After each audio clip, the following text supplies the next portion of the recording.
On March 23, 1945, at 4:47 in the morning, General Wilhelm Krügemer stood in the basement of a government building in Western Germany, watching flames consume stacks of paper inside an iron furnace. Outside, the distant thunder of Allied artillery rolled closer with every passing hour. Dust fell from the ceiling with each vibration.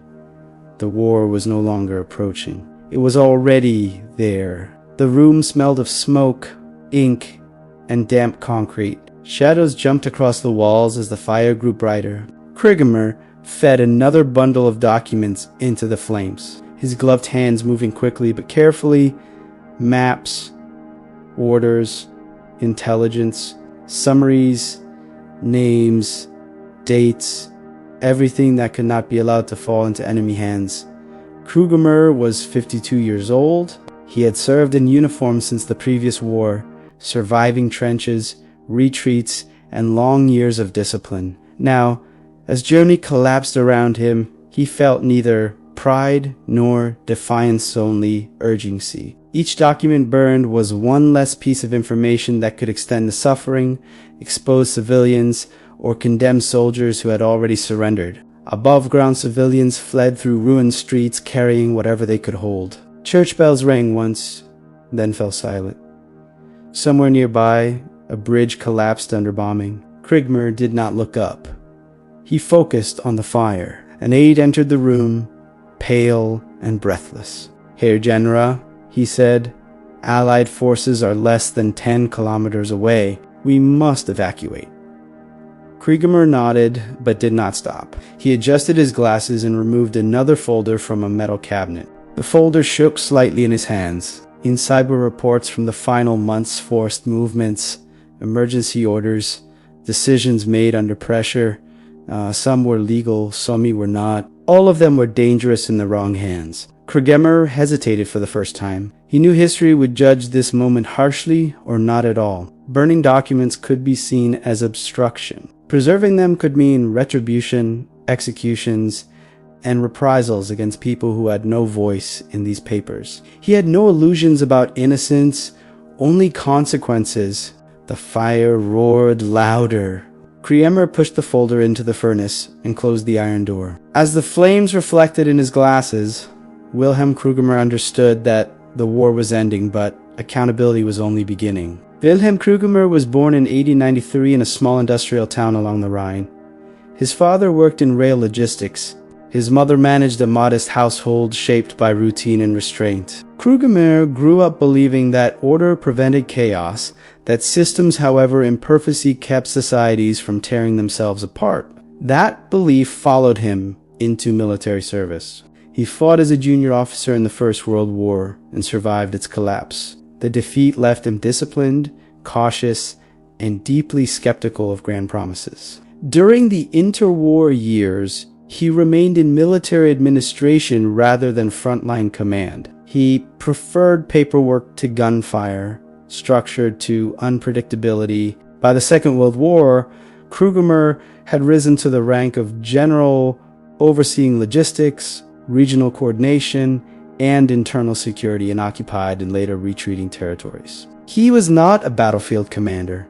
His weapon was information. His battlefield was paper. As the war turned against Germany, Krügemer's responsibilities grew darker, orders became rushed, records became incomplete, decisions were made to protect supply routes, suppress panic, and maintain control as cities emptied and fronts collapsed. Civilians were often caught in the margins of these decisions, displaced, endangered, or forgotten entirely. Krügemer was not blind to this reality. He read every report that crossed his desk. He saw the patterns forming how information could be used later to justify punishment, revenge, or collective blame. He also understood how documents could expose those who had quietly resisted, delayed, or mitigated harm without ever recording it officially. By early 1945, Krügemer received direct instructions to preserve all records at any cost. Allied intelligence, it was said, must not control the narrative. But privately, Krügemer questioned what narrative meant when cities were burning and civilians were fleeing with nothing but suitcases. He began reviewing documents personally, categorizing them not by importance, but by consequence. Which papers would endanger civilians if captured, which would lead to summary trials, which told half-truths, frozen in ink, stripped of context. This was not an act of loyalty or rebellion, it was true. The closer the Allies came, the heavier the burden became. Officers abandoned posts, communications failed, authority dissolved into survival. Krüger found himself one of the last senior officials still present, guarding a basement full of history that no longer had a future. As March advanced, evacuation orders multiplied. Some officials fled with suitcases of records, others destroyed nothing and left everything behind. Kiev stayed. He believed that once information left his hands, it could no longer be controlled. And control, for better or worse, was the only thing he still possessed. The decision to burn the documents did not come all at once. It unfolded over days, shaped by reports, rumors, and the distant sound of war drawing closer. General Krüger spent nights alone in his office, rereading orders by lamplight, listening to the hum of generators and the occasional crack of artillery. Each document told a story, but none told the whole truth. There were transport logs showing forced evacuations carried out under emergency orders. There were intelligence summaries listing names of local officials, informants, and civilians suspected of cooperation or dissent. Some lists were accurate, others were rushed, unverified, or politically motivated. Krüger knew how such lists could be used once the war ended. He also knew that burning documents was irreversible. On March 20th, he ordered the furnaces prepared under the guise of destroying outdated material. Only 2 aides were informed of the true purpose. Both were sworn to silence. Neither asked questions. As the fires began, Krüger felt no relief, only pressure. With each file destroyed, responsibility grew heavier. He was deciding what history would see and what it would never know. At times, he paused, reading pages slowly. Marginal notes revealed hesitation, warnings ignored, compromises made to prevent worse outcomes. These were not excuses. They were evidence of human struggle inside a collapsing system. He burned them anyway. Outside, refugees crowded roads. Inside, telephones rang unanswered. The war machine had become hollow, still moving but already dead. Krüger worked through the night, feeding the furnace until his eyes burned and his hands shook.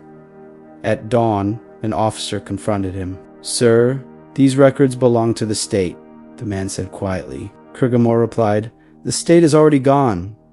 By the 4th day, the basement was nearly empty. Ash coated the floor, smoke stained the walls. Krüger sat alone on a crate, exhausted, knowing that he had crossed a line that could not be undone. This was no longer about obedience. It was about damage control and a moral vacuum. When Allied forces finally entered the city days later, they found empty cabinets and silent rooms, no resistance. No last stand, only absence. Krüger surrendered without incident. As he was escorted away, he looked once more at the building behind him, not with regret, but with a quiet understanding that history is not only written by victors, but also shaped by those who decide what survives. The transformation was complete. Wilhelm Krüger was no longer a general guarding secrets. He was a man who had chosen which truths would burn, and which lives might be spared because of it. By March 26, 1945, Allied forces were less than 5 kilometers away. The sound of artillery was no longer distant thunder. It was sharp, constant, and unmistakably close. Windows rattled day and night. Streets emptied completely. The city had become a shell waiting to be cracked open. General Wilhelm Krüger remained inside the building, now operating with a skeleton staff. Communications with higher command had broken down. Radios picked up fragments of retreat orders, overlapping voices, and then nothing. Authority no longer flowed downward, it evaporated. That was when the impossible idea fully formed. Krüger realized that burning documents was no longer enough. Some records had already been copied, transferred, or distributed to regional offices that were now abandoned or destroyed. Others were still in transit. If those documents surfaced later, they could be reconstructed into a narrative stripped of context, used to justify collective punishment or retaliation against civilians who had simply survived. The idea was dangerous. Krugemer would destroy not only classified military intelligence, but also internal administrative records that could implicate local officials and forced conscripts who had little control over events. This crossed the line even he had hesitated to approach. Such an act could be interpreted as obstruction of justice. It could erase evidence of crimes. Krugemer understood this risk clearly. He did not deny it, but he also understood something else. In war's final collapse, documentation often became a blunt weapon, used without precision. He gathered his remaining aides. There were only 4 men left. He spoke plainly. "What we do next will not protect us," he said. "It may protect people who will never know our names." 2 aides refused to participate and requested evacuation.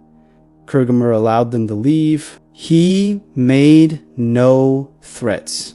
The remaining 2 stayed in silence. The burning resumed, now faster and more selective. Krugemer sorted files himself, choosing what to destroy and what to leave behind. He preserved documents related to supply chains, military deployments, and battlefield decisions. He destroyed lists, denunciations, emergency authorizations signed under duress, and reports that named civilians without proof. Each decision felt final. At one point, Krugemer held a document detailing the relocation of an entire neighborhood ordered during a panic evacuation weeks earlier. The document was technically legal. It was also incomplete. Names were missing. Outcomes were unknown. Krugemer knew that such a paper alone could condemn people who had already lost everything. He burned it. As the fires roared, Krugemer felt no righteousness, only inevitability. This was not about rewriting history. It was about limiting how much harm history could still inflict. By nightfall, Allied artillery struck closer than ever. The building shook violently. Plaster collapsed from the ceiling. Smoke filled the basement, mixing with dust and fear. Krugemer's aides urged him to stop. "One more," he said. The final file contained correspondence between regional commanders, full of contradictions, rushed decisions, and fear disguised as authority. Krugemer read the last page, then fed it into the fire. The impossible idea had become irreversible action. At dawn on March 27th, the building took a direct hit. The explosion threw Krugemer against the wall, knocking the breath from his lungs. The lights went out. Smoke poured through the corridors. Somewhere above, a section of the structure collapsed with a thunderous crash. For a moment, Krugemer lay still, ears ringing, uncertain if he was alive. When he stood, the basement was chaos. Fire alarms screamed. The furnace room glowed orange, flames licking through broken doors. Papers that had not yet been destroyed scattered across the floor, blown loose by the blast. This was the moment Krugemer had feared. He moved quickly, ignoring pain in his shoulder. With his aides, he gathered the remaining documents, feeding them into the furnace as debris continued to fall. Each second mattered. Allied troops could arrive at any moment. The heat became unbearable. Smoke burned their lungs. One aide collapsed, coughing violently. Krugemer dragged him toward the stairs, shouting for him to leave. The man hesitated, then ran. Krugemer stayed. Another explosion rocked the building. The furnace cracked, spilling embers across the floor. Krugemer used his coat to beat down sparks as alarms wailed above. The sound of gunfire echoed nearby. The city was being taken. At last, there were no papers left. Krugemer stood alone in the smoke-filled basement, surrounded by ash. Cabinets were empty. The iron furnace glowed dull red, its work complete. Footsteps echoed above. Voices shouted in a foreign language. The war, which had taken years to build and destroy everything, had arrived at the door. Krugemer walked up the stairs slowly, hands visible, uniform dusty and torn. He did not run. He did not resist. When Allied soldiers encountered him, He identified himself calmly and surrendered. There was no confrontation, no speech, no last stand. Later, during questioning, Krüger was asked about the missing documents. He did not deny what he had done. He offered no defense beyond a single sentence. "I acted to prevent further harm." The officers took notes. History would decide what that meant. As Krüger was led away, smoke still rose from the ruined building behind him. Ash drifted into the morning air, settling quietly on broken streets where civilians would soon return. The execution was over. The consequences had only begun. In the weeks following the city's capture, Allied investigators cataloged what remained. The headquarters Krüger had surrendered from was listed as partially destroyed. Archives were marked incomplete. Some files were missing entirely. Others existed only in fragments, warped by heat and smoke. This absence was noted, then contextualized. Without comprehensive records, investigators relied on testimony, surviving correspondence from other regions, and physical evidence. This slowed proceedings. It also narrowed them. Large-scale operational decisions could still be traced. Individual civilian accusations, often based solely on emergency paperwork, could not. Historians later observed that in several post-war cases, prosecutions stalled not because crimes did not occur, but because documentation was insufficient to assign responsibility to people who held little actual power. The lack of records forced courts to focus upward, not outward. Krüger himself was interrogated multiple times. He answered questions directly. He neither exaggerated his role nor diminished it.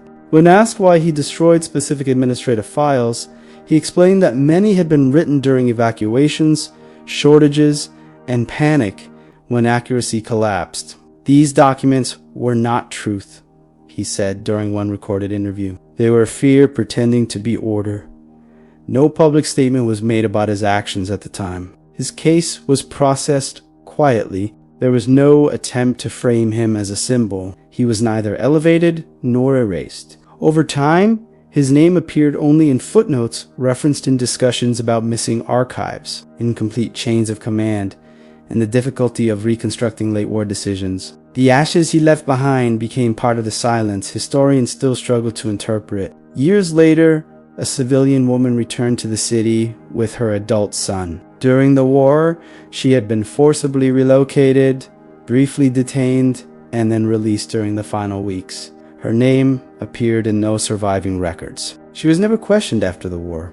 She did not know why. She rebuilt her life quietly, assuming luck had spared her. Only decades later, while reading a historical article about missing administrative archives, did she understand that her survival may have depended not on chance, but on absence? Krüger did not live to read that article. After several years in detention, he was released due to lack of prosecutable evidence linking him to direct crimes. He lived the rest of his life outside public view. He gave no interviews. He wrote no memoir. Neighbors described him as reserved, precise, and distant. Those who studied the period still debate his actions. Some argue that destruction of documents always risks erasing truth. Others counter that late war paperwork often weaponized survival itself, transforming civilians into suspects by default. Krüger never entered that debate. In a letter found among his personal effects after his death, he wrote only one line about the final days of the war. When systems collapse, paper becomes more dangerous than bullets. It was not a confession. It was not an apology. It was an observation. History does not offer verdicts. It records actions, consequences, and silence. Krüger's legacy exists in what cannot be proven, in lives that were not interrupted again, and in questions that remain deliberately unresolved. This is the history of World War II. Whoever oppresses the innocent is an oppressor. Neither the earth belongs to this oppressor, nor does the sky belong to him. We stand now and forever with the oppressed. Audience questions. Number 1. If burning a few papers could save lives, would you do it even knowing history might never understand you? Number 2. When war is ending and chaos takes over, who is more dangerous? The soldier with a gun or the document with a name on it? Number 3, how many people survived World War II simply because their names disappeared into fire? This is WW2 Files. See you in the next one.